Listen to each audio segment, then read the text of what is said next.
Good morning, everybody. It's about 10:35 West Coast time on Thursday, September 11th.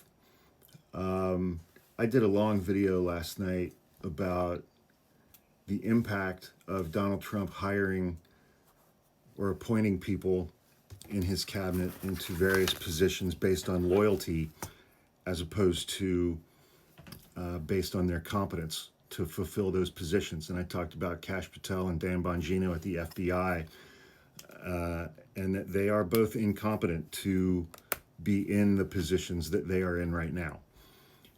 And that is true of so many people throughout the Trump administration. And this is related to the assassination of Charlie Kirk yesterday.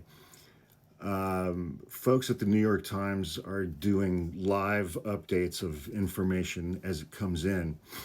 And I've seen a lot of reports this morning, a lot of articles saying that ammunition was found at the scene of the shooting that was engraved with messages expressing transgender and anti-fascist ideology. And here's one of the live updates that Glenn Thrush and Devin Barrett put up on the New York Times earlier this morning. I'm just going to read these two paragraphs. According to preliminary internal reports circulated inside the Bureau of Alcohol, Tobacco, Firearms, and Explosives, federal and local officials recovered ammunition with the shooter's rifle that appeared to be engraved with statements, quote, expressing transgender and anti-fascist ideology, close quote. Next sentence. But a senior law enforcement official with direct knowledge of the investigation cautioned that report had not been verified by ATF analysts. That report does not match other summaries of the evidence and might turn out to have been misread or misinterpreted. In fast-moving investigations, such status reports are not made public because they often contain a mixture of accurate and inaccurate information.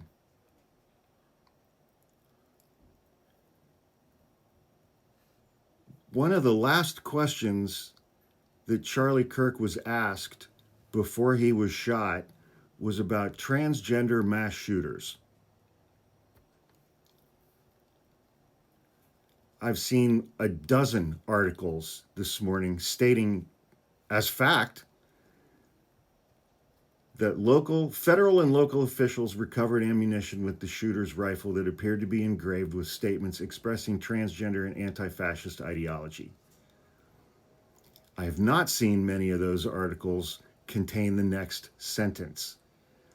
But a senior law enforcement official with direct knowledge of the investigation cautioned that that report had not been verified by ATF analysts. It did not match other summaries of the evidence collected and might turn out to have been misread or misinterpreted.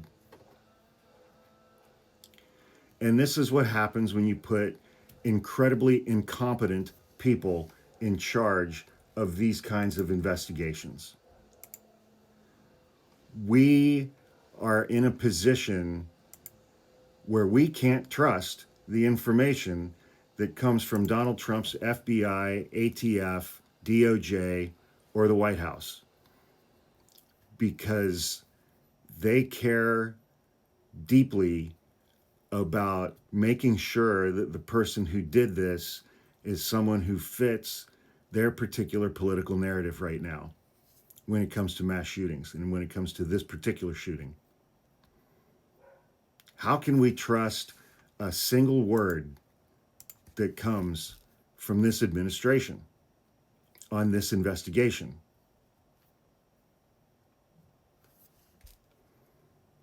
Meanwhile, so many people on the right have taken that